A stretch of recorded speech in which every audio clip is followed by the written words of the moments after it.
Ce matin, c'est ton matin. C'est ton matin. Tu n'es pas venu ici simplement parce que tu avais décidé de venir. C'est Dieu qui t'a attiré en ce lieu ce matin. Parce que ce jour, c'est un rendez-vous.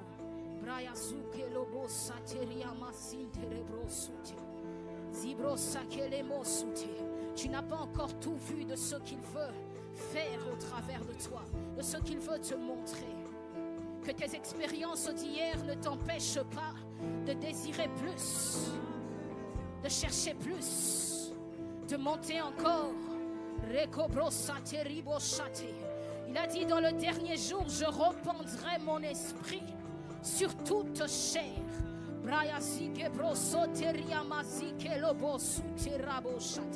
Ce matin, il veut équiper des hommes et des femmes encore.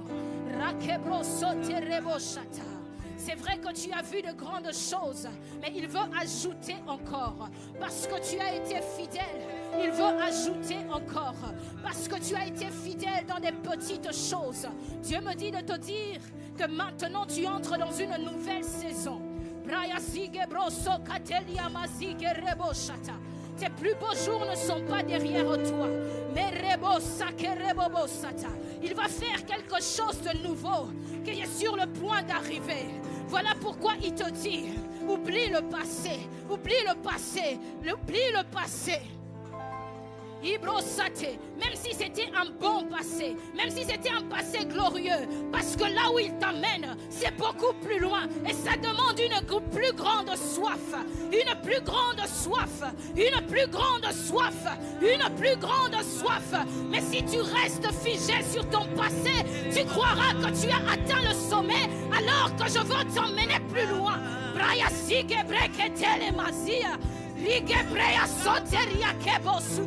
Ton temps est arrivé. Oui, je veux le faire par toi.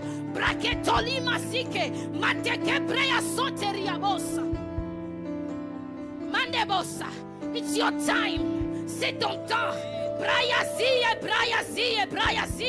C'est ton temps, c'est ton temps, c'est ton temps. Ne te minimise pas, ne te minimise pas. Je n'ai pas renoncé à toi. L'appel de Dieu est irrévocable. Je te connaissais avant de te choisir, avant de t'appeler.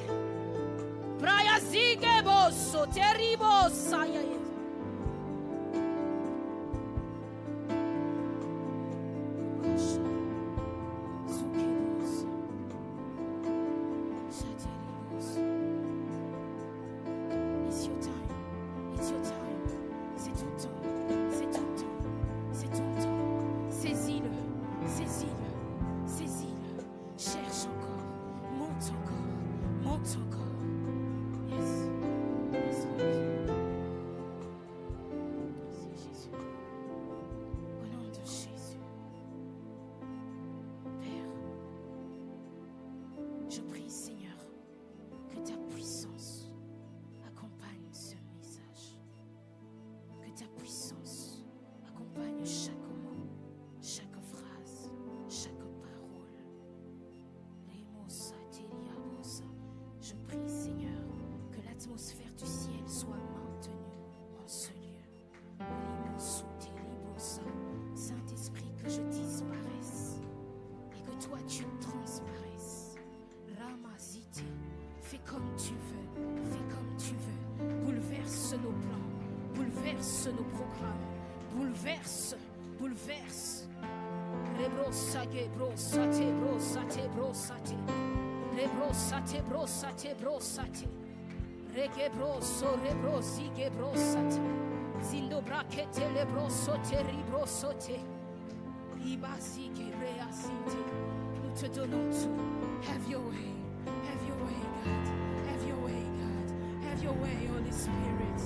Satalabaraya, sige, braya, sute. Zibrosate, rebosate. Ramazinde, rebroso, calabasete. Mande, rebroso. Ibraya, sete, rimosa. Ibraya, suge, rimosige, lamasete. Zimane, rebrosate. Rayamazige, robosote, riboshata. C'est toi que nous désirons.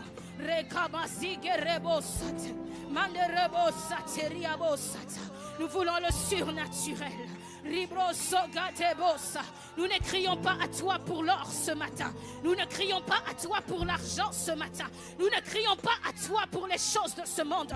Mais c'est toi, c'est toi, c'est toi, c'est toi, c'est toi, c'est toi, c'est toi, c'est toi, c'est toi, c'est toi, c'est toi, c'est toi, c'est toi que nous voulons. C'est toi que nous désirons. Tu as dit, si vous me cherchez de tout votre cœur, je me laisserai, je me laisserai, je me laisserai trouver accompli ta parole ce matin. Donne-nous de te toucher, donne-nous de te palper.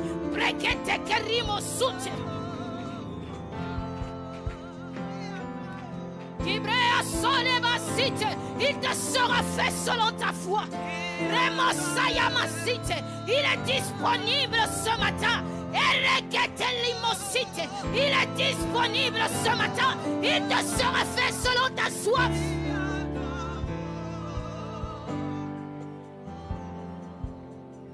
Un jour dans ta présence suffit pour changer une verge dans ta présence fleurit. Car tu sais restaurer. Nous venons puiser, puiser. Nous voulons puiser encore. Plus de toi. Pour changer une verge dans ta présence fleurit. Car tu sais restaurer Emmanuel. Un jour dans ta présence suffit. Dans ta présence suffit. Dans ta présence suffit. Dans ta présence, un jour dans ta présence suffit. Dans ta présence suffit. Dans ta La gloire de Dieu est là. La gloire de Dieu est en ce lieu. La gloire de Dieu est en ce lieu. La gloire de Dieu est là.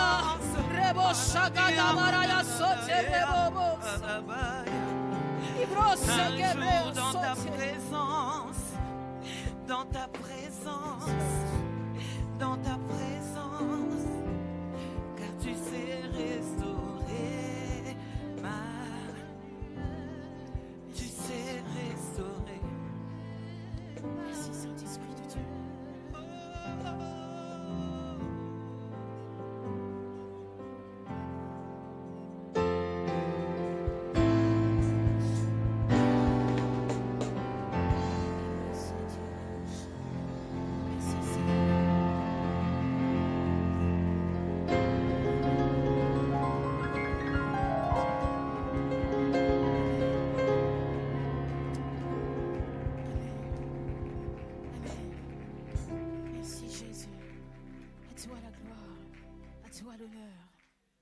La gloire, à toi l'honneur. Est-ce qu'on peut nous accompagner avec un son, un fond musical, s'il vous plaît?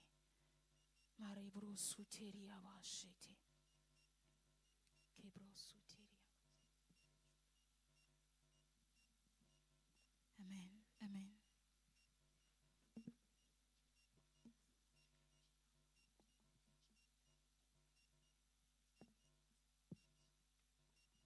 Merci Seigneur.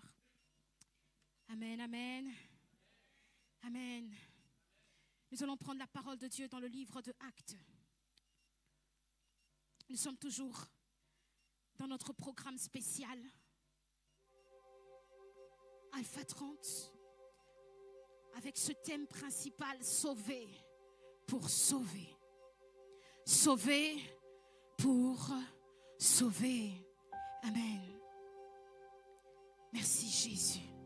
Le sous-thème que nous allons partager ce matin, c'est témoin à Jérusalem. Est-ce que nous pouvons nous lever pour la lecture de la parole? Et je voudrais faire comme papa. Est-ce que tu peux m'aider à dire à ton voisin de gauche, témoin à Jérusalem? Ton voisin de droite, témoin à Jérusalem.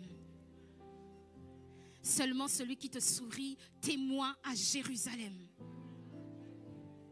Nous sommes dans Acte 1, 4 à 8. La Bible dit, or, un jour, qu'il prenait un repas avec eux, il leur recommanda de ne pas quitter Jérusalem, mais d'y attendre que son Père leur accorde le don qu'il leur avait promis. Il leur répondit, il ne vous appartient pas de connaître le temps et les moments que le Père a fixés de sa propre autorité, mais le Saint-Esprit descendra sur vous. Vous recevrez sa puissance et vous serez mes témoins. Où? D'abord je n'ai pas entendu, Jérusalem, dans toute la Judée, la Samarie et jusque aux extrémités de la terre. Nous allons prendre également la parole de Dieu dans le livre de 1 Timothée 5, au verset 8. 1 Timothée 5, verset 8. La Bible dit, si quelqu'un ne prend pas soin des siens, en particulier des membres de sa famille, il a renié la foi. Et il est pire. Je le dis au ralenti pour que tu mesures la portée de ces mots. Celui qui ne prend pas soin des siens, en particulier les membres de sa famille. La Bible dit qu'il a renié la foi. Ce n'est pas que tu as dit, que tu le dises ou pas. Le fait que tu ne prennes pas soin de ta famille est un acte de reniement automatiquement. Il dit, et il est pire. Il est pire qu'un incroyant. La personne que tu regardes de loin, ce païen, tu te dis, pouvez vous asseoir, merci. Ce païen que tu te dis, à lui vraiment, il est vraiment, sa vie c'est juste le péché. La Bible dit que si tu ne prends pas soin de ta famille, tu es pire que lui. Même si tous les dimanches tu viens à l'église, même si tous les vendredis tu es là dans les veillées de prière, j'aimerais que nous puissions placer le curseur au bon endroit. Parce que dans l'œuvre de Dieu, nous ne servons pas Dieu pour nous, mais nous le faisons selon ses standards, selon ses principes à lui. Et nous voyons là, au travers de ce passage, combien la famille a une place importante aux yeux de Dieu. Et dès le commencement, la Bible nous montre un Dieu qui est attaché à la famille. Dans Genèse 2, 18, Dieu dit qu'il n'est pas bon que l'homme soit seul. Il n'est pas bon que l'homme soit seul. Et l'homme lui-même n'avait même pas encore conscience de son état. Mais Dieu avait déjà vu cela. Il avait déjà anticipé ce besoin et il avait déjà prévu une solution pour Adam. Et cette solution était Ève. Et j'aimerais dire à quelqu'un ce matin, j'aimerais ouvrir une petite parenthèse. Dieu est un père responsable. Alors qu'Adam n'avait pas encore conscience, ne comprenait pas encore combien il avait besoin d'un vis-à-vis, d'une personne qui soit son semblable. Il a pris conscience de cela après. Mais avant cela, Dieu avait compris cela. Et moi, j'aimerais dire à quelqu'un ce matin, Dieu est un père responsable. Peut-être que ton père céleste terrestre a été un père absent. Il n'a pas été un père qui a su prendre ses responsabilités. Il n'a peut-être pas été là au moment où tu avais le plus besoin de lui. Mais j'aimerais te présenter ce matin le papa des papas. J'aimerais te dire ce matin, Dieu est ton père avant que ton père physique ne soit ton père. Dieu est ton père. Et j'aimerais parler particulièrement à un homme, à une femme. Tu as peut-être perdu ton père physique, mais j'aimerais que tu sois rassuré ce matin. Parce que ton Père céleste, jamais tu ne pourras le perdre. Jamais tu ne pourras le perdre. Il est en toi, il vit en toi, il est avec toi. Alors ne promène pas de regard inquiet. N'envie pas ceux qui ont encore leur père terrestre. Il a dit, je suis le père des orphelins. Il est celui qui sait anticiper tes besoins. Dans Matthieu, chapitre 6, verset 8, la Bible nous dit que votre Père, qui est dans les cieux, c'est que vous en avez besoin avant que vous ne lui demandiez. Donc change de stratégie de prière. Tu n'as pas besoin de passer 99% des temps de prière à demander. Dieu sait déjà. Quelqu'un peut m'aider à dire Dieu sait déjà. Dieu sait déjà. Change de stratégie pour demander. Si tu as essayé une certaine façon de faire et tu vois que ça ne marche pas, change. Dieu sait ce dont tu as besoin. Et une personne qui a su le faire, c'était Anne. Elle a su le faire. Elle a dit, j'ai prié, j'ai pleuré. Mais elle a su voir où était le besoin de Dieu. Elle a demandé, mais on dirait qu'elle n'a pas demandé. Tu aurais pu la regarder et dire peut-être qu'elle perd son temps. Non, elle ne perd pas de temps. Elle a la stratégie. Oh, elle a la stratégie. Elle connaissait la stratégie de ce qui allait toucher le cœur de Dieu pour recevoir ce qu'elle voulait. Donne-moi un amen. Dieu dit, il n'est pas bon que l'homme soit seul. Le mot hébreu utilisé par seul, pour seul est lavado. Ce terme veut dire seul ou isolé. Dieu ne voulait pas que l'homme soit dans un état d'isolement.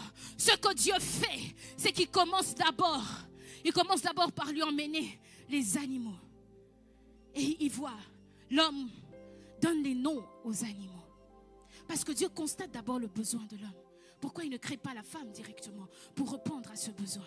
Il emmène d'abord. Parce qu'il faut que l'homme se rende compte par lui-même qu'il a besoin d'un vis-à-vis. La Bible dit qu'il a commencé à nommer les animaux. Mais il a commencé à nommer les animaux. Et Adam ne trouva personne qui soit son vis-à-vis. C'est qu'il donnait les noms. Il donnait le nom. Le lion, l'ours. Il me dit, mais il n'y a personne qui soit son vis-à-vis. Il a pris conscience qu'il était seul. Et Dieu, comme je le disais, le Père responsable, il avait déjà anticipé. Rien qu'en sachant que Dieu est un Père responsable, normalement tu devrais dire bye-bye à tes inquiétudes. Normalement ça devrait changer ta façon de marcher, ta façon d'avancer, parce que tu sais que Dieu pourvoira. Oh, j'aimerais dire à quelqu'un, ton avenir est entre les mains de Dieu. Rien ne peut t'arriver sans que Dieu le prévoie, sans que Dieu le permette. Même Job, lorsqu'il a voulu, même Satan, lorsqu'il a voulu toucher Job, il a touché en fonction des limites que Dieu avait placées. Donc, rien ne va t'arriver. Oh, j'aimerais rassurer quelqu'un ce matin. Le diable ne peut rien contre toi. Satan ne peut rien contre toi.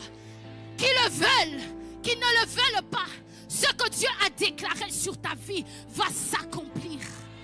Va s'accomplir. Que les sorciers de ta famille ne te font pas peur. Ils ne peuvent rien. Le diable lui-même sait. Les démons eux-mêmes savent qu'ils ne peuvent rien contre toi. À la croix de Golgotha, sa tête a été écrasée. Ce que tu vois, c'est uniquement sa queue. Oh, là, il n'y a plus de venin. Je disais, il n'a plus de venin. C'est sa queue que tu vois. Tout ce qui te fait peur, vois ce problème, vois cette situation. Laisse-moi te dire, ce n'est que la queue. Dis à ton voisin, ce n'est que la queue. Dis-lui bien, il n'a pas bien compris. Ce n'est que la queue. Dieu crée le premier couple, qui est la cellule de base, et le fondement, et du socle de la famille. Il crée ce couple parce qu'il a la vision d'une famille. Encore une fois, la famille est importante aux yeux de Dieu. Nous avons lu Acte 1. Jésus ressuscité. Il a accompli totalement, parfaitement la mission pour laquelle il était venu sur terre. Il sait qu'il ne lui reste plus beaucoup de temps. Et qu'il est en train de parler à ses disciples et à leur donner les dernières instructions, les dernières recommandations. Et il leur dit, ne quittez pas Jérusalem. Au verset 8, il dit, vous recevrez une puissance lorsque le Saint-Esprit surviendra sur vous. Vous serez mes témoins. Mais premièrement, où? À Jérusalem. Il les envoie d'abord à Jérusalem. Jérusalem n'était pas juste une simple ville pour les Juifs. Il y avait un attachement particulier à cette ville, un attachement profond que le peuple juif avait envers cette ville. par rapport à sa culture, par rapport sur le plan spirituel. Jérusalem n'était pas n'importe quelle ville. C'est là qu'était érigé le temple. C'est là qu'était le siège de culte. Et c'était un peu leur chez eux. C'était l'endroit où ils se sentaient les plus à l'aise. C'était l'endroit où ils pouvaient, où ils se sentaient chez eux à la maison. Et lorsqu'on voit la parole de Dieu, on parle tout le temps de Jérusalem. Jérusalem. Jérusalem représente ta famille, ton entourage le plus proche, ta maison. Jérusalem est cet endroit où tu es véritablement toi-même. Cet endroit où tous les masques tombent. Cet endroit où tu n'as pas besoin de prendre des gants. Mais également pour certains, Jérusalem est le lieu où tu as expérimenté, comme les disciples, une plus grande peine, une grande tristesse. C'est à Jérusalem que quelques jours plus tôt, les disciples ont vu leur maître être crucifié. C'est là où ils ont vécu une souffrance atroce de voir leur maître crucifié. Mais pourtant, Jésus leur dit que c'est là qui doivent commencer à le témoigner. On dirait que c'est un contraste. On a envie de dire, mais pourquoi? C'est là, hier, nous avons pleuré dans cette ville. C'est à ces lieux-là, hier, que nous avons eu du chagrin. C'est à ces lieux-là, hier, que j'ai pleuré. Pourquoi tu m'envoies là? Mais Dieu m'envoie dire à quelqu'un, c'est à Jérusalem qu'il veut que tu commences. Jésus leur dit qu'ils commenceraient à témoigner là. C'est là que devait être le début de leur ministère. C'est premièrement là qu'ils devaient être des témoins. Et Dieu te le dit ce matin. Dieu est un Dieu de famille, mes bien-aimés. Dieu est un Dieu de famille. Dieu aime la famille. C'est son institution. Et Dieu aime ta famille. Dis avec moi, Dieu aime ma famille. Dis-le bien, Dieu aime ma famille. Et pendant que tu le dis, regarde, je ne sais pas de quelle famille exactement tu viens, malgré toutes ces choses qui n'ont pas été, malgré tous ces combats, ces difficultés, ces choses qui, tu te poses la question, tu te dis, mais Seigneur, pourquoi ces choses continuent à persister dans nos vies, dans nos familles, là où tu as été maltraité? J'aimerais te dire encore ce matin, Dieu aime ta famille. Il aime ce père, cette mère, ses frères, ses sœurs, ses cousins, ses cousines. Malgré ce qu'ils ont fait, malgré ce qui s'est passé, malgré ce que tu as vécu ou ce que tu es en train de vivre actuellement, Dieu aime ta famille. Autant tu ne doutes pas de l'amour de Dieu envers toi, autant ne doute pas de l'amour de Dieu envers ces mêmes personnes. Nul n'est parfait. Dieu t'aime et Dieu aime ton père. Dieu t'aime et Dieu aime ta mère. Dieu t'aime et Dieu aime ce frère qui t'a maltraité. Dieu t'aime et Dieu aime cette sœur qui t'a maltraité. Dieu t'aime et Dieu aime ce père qui est ivrogne. Dieu t'aime et Dieu aime cette famille qui est au bord de la division. Pour certains, ta famille est le lieu où tu as le plus de mauvais souvenirs, les souvenirs les plus difficiles, les blessures intérieures, un père absent, aucun manque, aucune affection, un père abusif, tant physiquement que psychologiquement. Tu as vu ta mère se faire battre, tu as vu tes parents ne jamais croire en toi, jamais ce que tu faisais n'était assez bon, assez bien, jamais tu n'as entendu ton père te dire je suis fier de toi, ta mère te dire tu fais bien, et même sans le savoir, il y a des blessures qui sont nées à cause de cela. Mais Dieu m'envoie te dire ce matin qu'il aime ta famille. Dieu m'envoie te dire ce matin qu'il aime ta famille. Et j'aimerais que tu comprennes cette vérité. Tu peux choisir tes amis, tu peux choisir ton travail, tu peux choisir plusieurs choses où tu veux aller en vacances, où tu veux aller en voyage. Il y a beaucoup de choses auxquelles Dieu a laissé le choix à l'homme. Mais en ce qui concerne ta famille proche, c'est Dieu qui te les a donnés. C'est Dieu qui te les a donnés. C'est Dieu qui te les a donnés. La famille, c'est le choix exclusif de Dieu pour toi. Personne n'a choisi son père, personne n'a choisi sa mère, personne n'a choisi ses frères, personne n'a choisi ses sœurs. Et j'ai une petite révélation pour toi. Dieu ne fait pas d'erreur.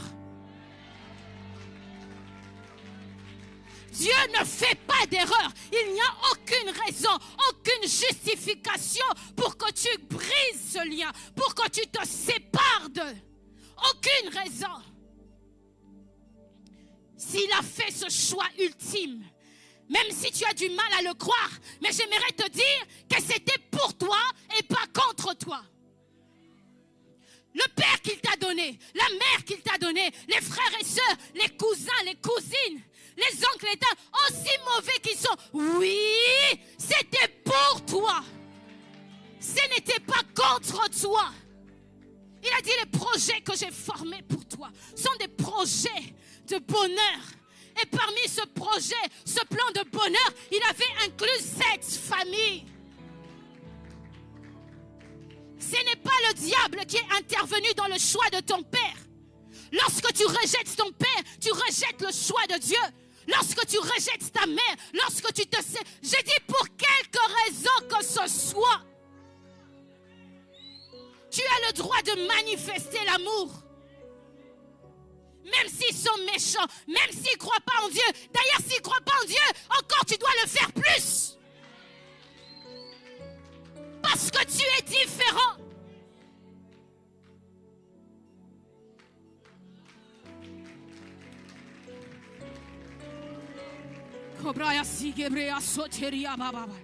C'est vrai que tu as pleuré. C'est dur, c'est que tu as subi l'isolement, la peur, le doute, le manque de confiance, l'insécurité. Ce que tu faisais n'était jamais assez bien. Et comme je te l'ai dit au départ, avant que ton père physique ne soit ton père, Dieu est ton père. C'est un homme, c'est une femme, c'est un humain. Ils ont peut-être failli dans leur rôle. Mais le modèle parfait, jamais il ne te décevra. Tes yeux sont trop figés sur les hommes. Voilà pourquoi tu es rempli d'amertume, de déception. Mais lorsque tes regards sont figés vers Dieu, sont figés sur Dieu, ta source et ta ressource, alors qu'il te manifeste l'amour ou pas, tu manifestes l'amour. Qu'il t'aime ou pas, tu aimes. Qu'il t'insulte, qu'il te chasse ou pas, tu reviens et tu dis papa, maman, je suis là, je vous aime. J'ai toujours aimé la servante de Dieu, Joyce Meyer. Elle a subi des atrocités dans sa vie. Alors qu'elle était jeune, elle a été violée par son propre père. Souvent, ce sont des tabous, des choses qu'on n'en parle pas. Mais il y a tellement eu des cas d'inceste. Des choses qu'on n'ose même pas dire. On n'ose pas raconter. Quand on est enfant, on a l'impression que c'est normal. On ne comprend pas ce qui nous arrive. On a peur de le dire parce qu'on dit personne ne me croira. Personne n'acceptera que ce que je dis est vrai. Ce que je dis, c'est réellement passé. Et des fois, ça se passe dans les maisons des parents. Et sans le savoir, une frustration naît, grandit en toi. Et une colère que Dieu veut traiter aujourd'hui. Dieu t'aime et Dieu les aime. Dieu t'aime et Dieu les aime. Et Joyce Meyer, malgré tout ce qu'elle a vu, tout ce qu'elle a vécu avec son père, je crois que c'est maman qui avait partagé très récemment sur son statut le témoignage par rapport à Joyce Meyer, et elle a pu baptiser son père. Ce même père qui l'avait violée.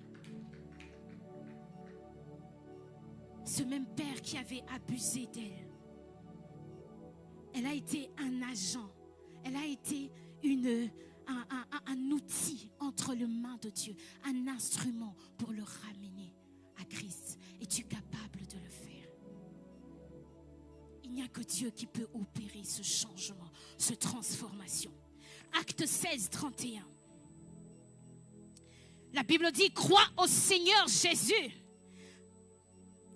Lui répondit-il, et tu seras sauvé. Et tu seras sauvé. Il en est de même pour toi et pour les siens. Notre version dit, crois au Seigneur Jésus et tu seras sauvé, toi et ta famille. C'est le plan de Dieu. C'est la volonté de Dieu. Ce n'est pas que tu sois le seul chrétien dans ta famille. Ce n'est pas que tout le monde pour chercher Dieu vienne te consulter. Non, ce n'est pas ça le but. Ce n'est pas ça l'objectif. L'objectif, c'est que ta famille aussi soit sauvée. Qu'ils soient eux aussi transformés. Qu'il y ait des hommes et des femmes qui craignent Dieu aussi. Des hommes et des femmes qui marchent dans la sanctification. Des hommes et des femmes qui consacrent leur vie à Dieu. Et tout cela aura commencé par toi. Paul et Silas se retrouvent dans la prison. Au milieu de la nuit, ils se mettent à prier et à chanter les louanges de Dieu. Et la Bible nous dit, tout à coup, un violent tremblement de terre secoua la prison jusque dans ses fondations. Toutes les portes s'ouvrirent et à l'instant même, les chaînes de tous les prisonniers se détachèrent. J'aimerais ouvrir une deuxième parenthèse pour dire à quelqu'un que lorsque Dieu intervient dans ta vie, il ne traite pas les problèmes, il ne traite pas les choses de manière superficielle. Lorsque Dieu agit, il va jusque dans les fondations. Il ne va pas traiter le cas de ta famille dans les symptômes. Il va traiter l'origine du problème. Il va traiter la cause du problème. Je ne sais pas quelle limitation accourt dans ta vie en ce moment. Je ne sais pas quelle est la situation dans laquelle tu es. Mais j'aimerais te dire ceci. Dieu, lorsqu'il va intervenir, oh, que dis-je, ce matin, aujourd'hui, alors qu'il va intervenir dans ta vie, il est celui qui va renverser. Il ne va pas aller dans les superficiels. Toi, tu crois que c'est un problème d'argent, mais Dieu sait qu'il y a une limitation derrière. Et ce qu'il va faire, c'est qu'il va s'attaquer, il va briser, il va détruire la source de ce problème, la source de cette limitation. Je n'ai pas entendu ton amen.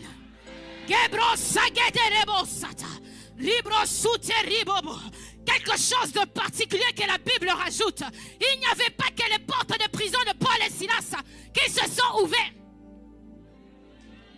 Oh!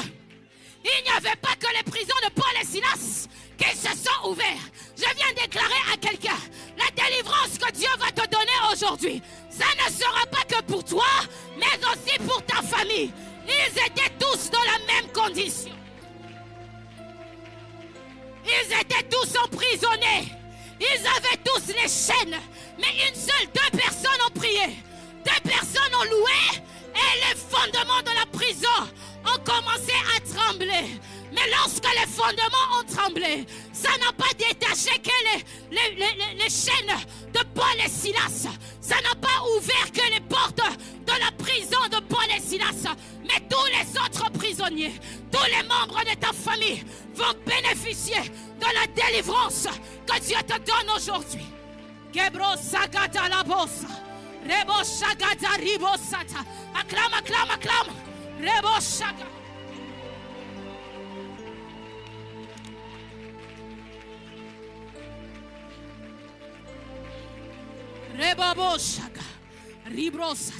La Bible dit le gardien s'est réveillé en sursaut et a vu que toutes les portes des prisons étaient ouvertes. Il a pris peur. Il a voulu se suicider parce qu'il avait la responsabilité des prisonniers qui étaient dans cette prison. Et Paul a crié, non, arrête, arrête, ne t'arrache pas la vie, arrête, ne te tue pas.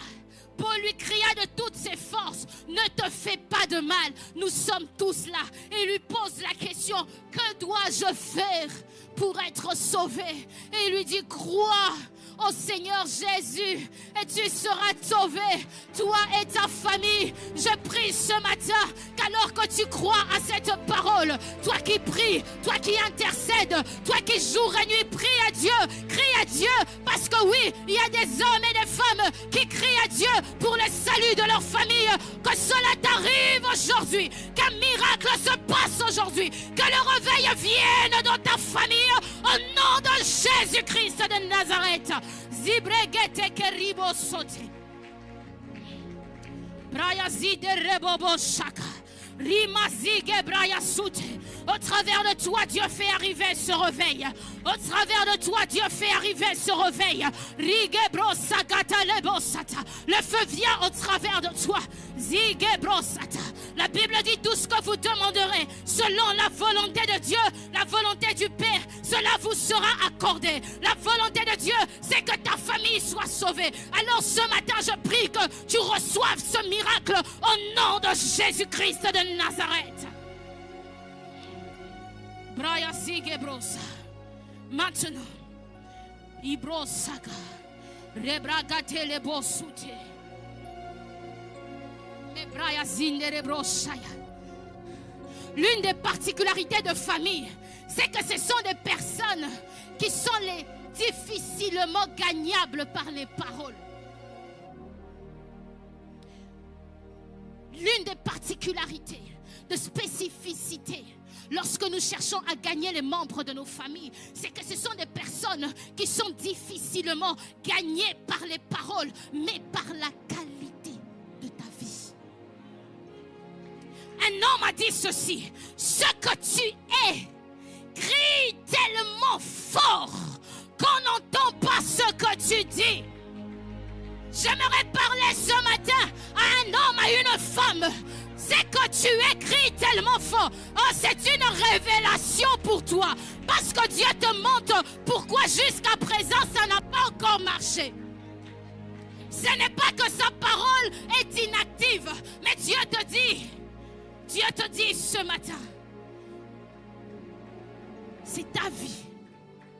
Ta vie est un témoignage. Ta vie est un message. Ta vie, ton caractère, ton comportement sont également des messages. Et cela a la capacité de crédibiliser ou de discréditer tes paroles.